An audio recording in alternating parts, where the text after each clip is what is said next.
Olá, olá, tudo bem com você? Bem-vindo a mais uma viagem do Trem das 11.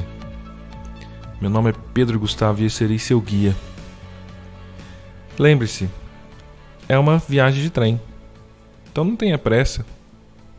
Se aconchegue no seu lugar e aproveite a viagem. Algumas vezes, algo acontece na minha vida, na minha volta, que reverbera tão profundamente com alguma parte minha que eu fico com aquilo por muito tempo, eu fico com aquilo por anos.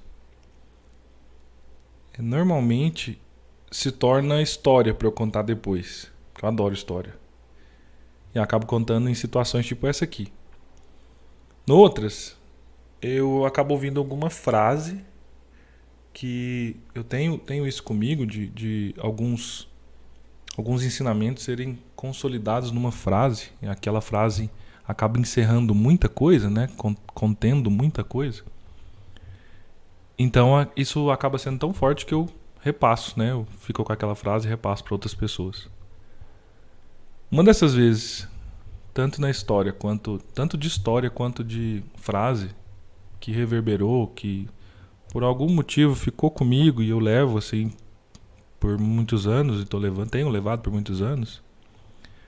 Foi uma vez que eu vi um vídeo do Silvio Santos, que independentemente de seus conjuntos de valores, ele é uma pessoa notável pelo tanto que ele alcançou, né?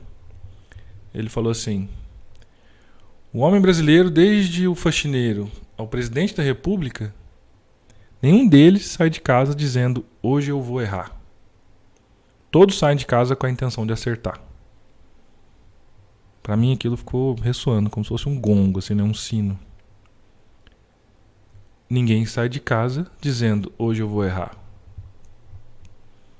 E essa é uma premissa muito potente na hora da gente olhar os problemas. O que acontece se você tem essa premissa em mente? Quando lembrar do momento em que seu parceiro, seu namorado, sua namorada, seu marido ou esposa, sacaneou você de alguma forma na sua visão, né? Como, sei lá, esqueceu uma data mega especial. Ou teve um dia que foi estúpido e explodiu em raiva sem causa aparente. Como é que fica se você usa essa premissa, né? Ninguém sai de casa dizendo, hoje eu vou errar. Se você usa essa premissa para entender o companheiro de trabalho, o cara que está lá com você, que enrola para entregar o que é planejado para que ele entregue. Ou que, ao invés de mandar uma mensagem simples, você fica de forma prolixa tentando te ligar. Toda vez que precisar de alguma coisa, liga. Aproveita hoje, né, o tempo de pandemia, home office, vai e liga. Ao invés de, por exemplo, mandar um e-mail. Ou que pergunta repetitivamente, mesmo sabendo qual que é o procedimento, qual que é o processo, que fica perguntando, como é que eu faço mesmo, o que eu tenho que fazer, qual que é a próxima parte. Parece que não consegue memorizar aquele processo que sempre é feito, do mesmo jeito. E agora olha para os seus próprios comportamentos. Por exemplo, qual que é a intenção positiva por trás de comer um doce? Ou de beber uma cerveja, ou ir para um boteco, ir para uma balada? Qual que é a intenção positiva por trás daquele dia que você teve insônia, que não conseguiu dormir?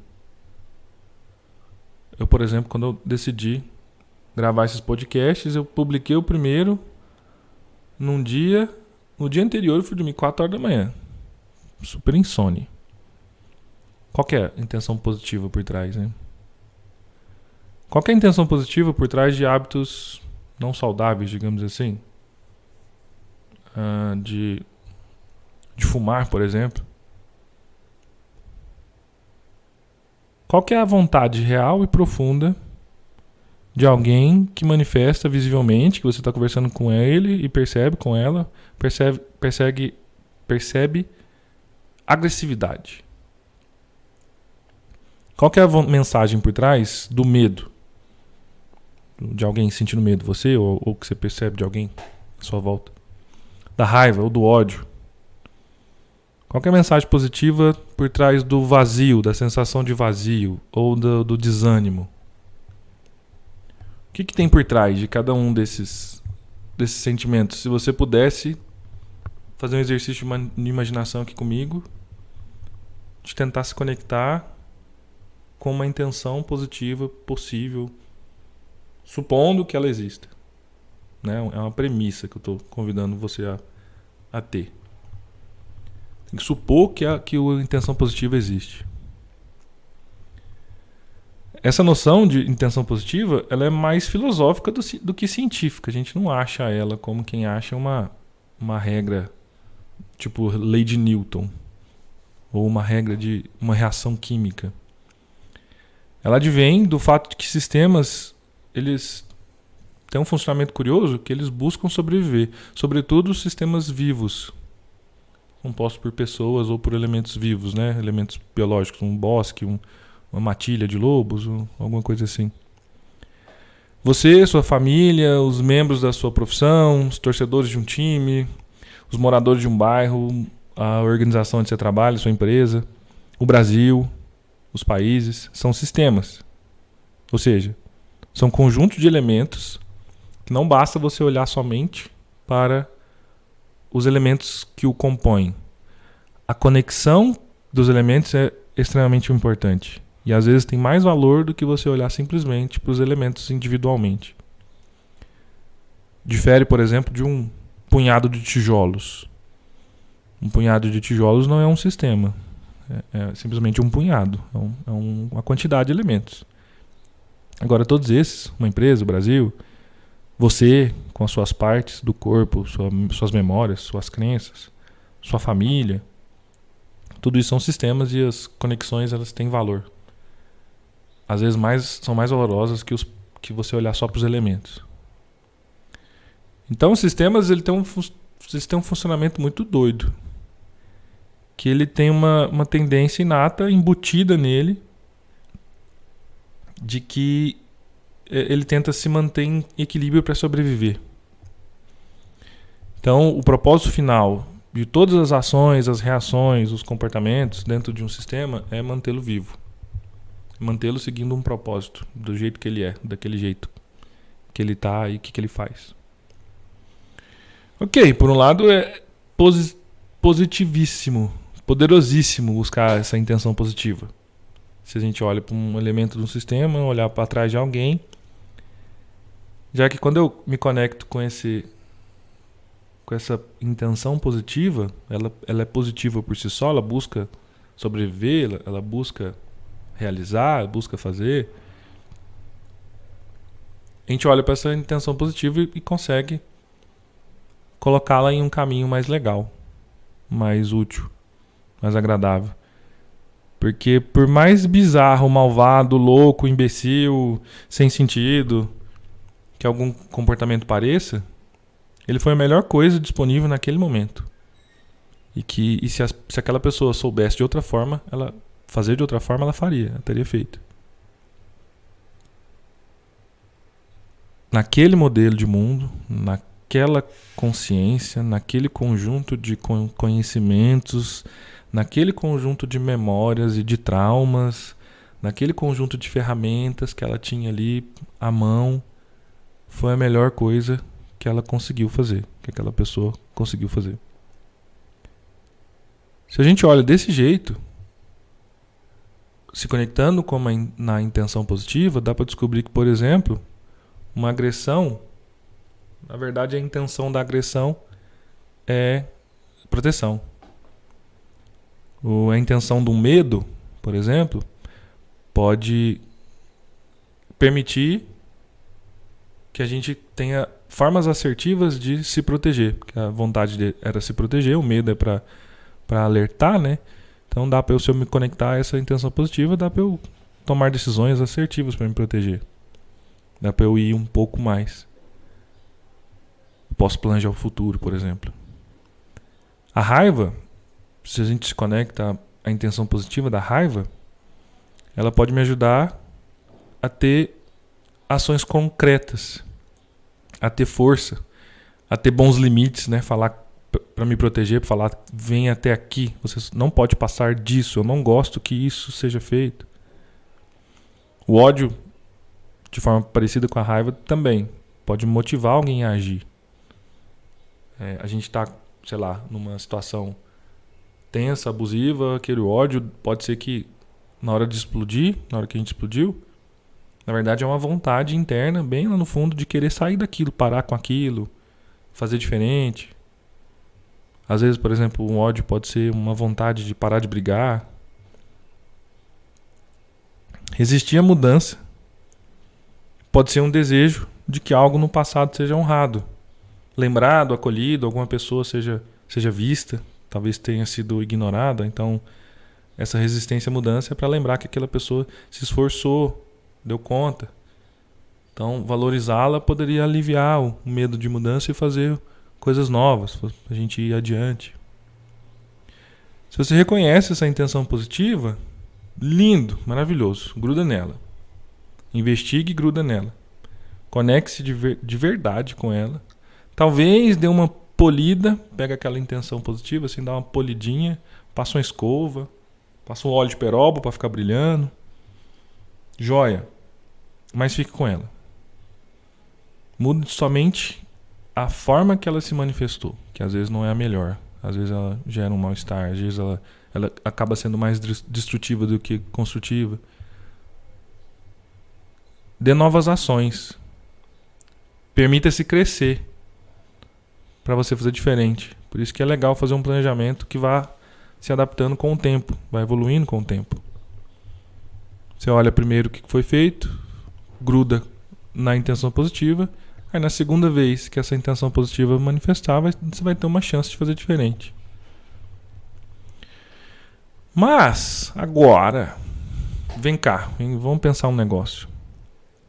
Se as pessoas têm, supostamente, intenções positivas por trás de tudo, por que elas acabam fazendo coisas que acabam destruindo ou prejudicando pessoas e mantendo-se com uma consciência leve ao fazer isso? Por que dá para fazer abominações, ferir, prejudicar, mantendo a consciência leve, enquanto que às vezes um negócio que é bacana, dá vontade de fazer, cheguei numa conclusão legal, mas gera mal-estar? Qual que é o movimento que tem por trás disso? Essas perguntas eu já vivi há um tempo atrás. Por que a gente consegue fazer coisas ruins, mas é leve fazer? E por que pessoas tentam fazer coisas boas e é desagradável fazer? E é legal que eu encontrei o Bert Hellinger, que ele teve pensamentos muito parecidos. Ele era padre, né? Ele foi padre por muitos anos. Eu acho que ele teve tempo de sobra para analisar a consciência das pessoas. A nossa cultura, ela estima demais a consciência leve, né?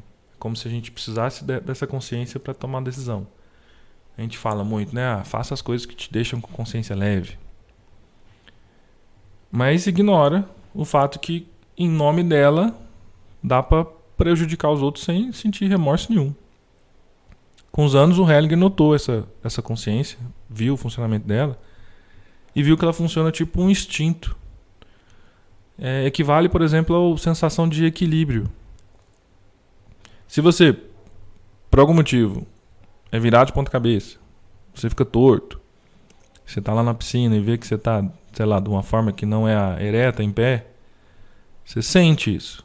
E é uma forma que o corpo tem de te contar para você voltar ao normal, né, para voltar a ficar ereto. A consciência funciona de forma muito análoga, muito parecida. Mas ela serve às relações sociais. Ela sinaliza que tanto que a gente está próximo ou distante dos grupos que a gente faz parte.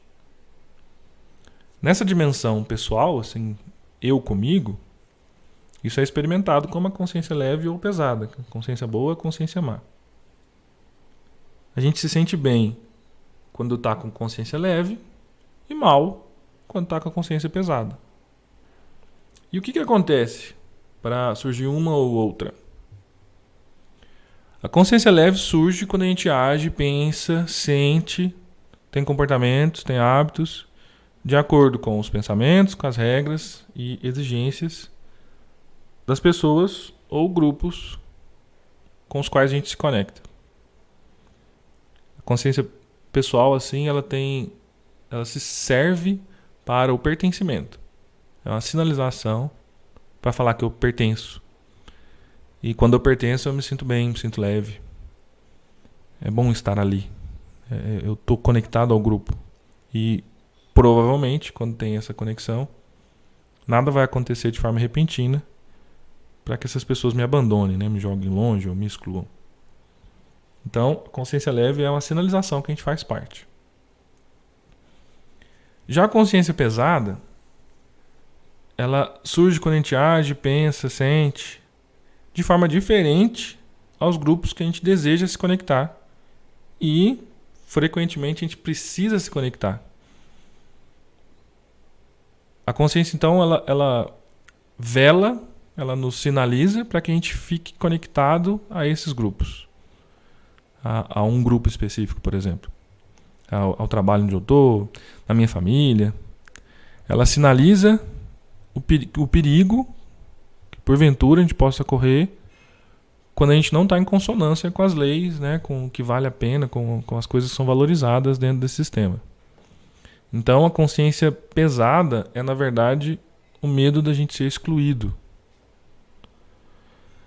Nesse sentido, é possível perceber que as diferenças que a gente faz, né, os julgamentos que a gente faz entre bom ou mal, são frutos dessa consciência pessoal, dessa dinâmica de consciência pessoal. O que garante nosso pertencimento é bom. O que garante a gente estar junto em grupo é bom. Isso lembra muito efeitos de manada. Não sei se você já foi numa torcida organizada, por exemplo. Fazer parte é bom demais.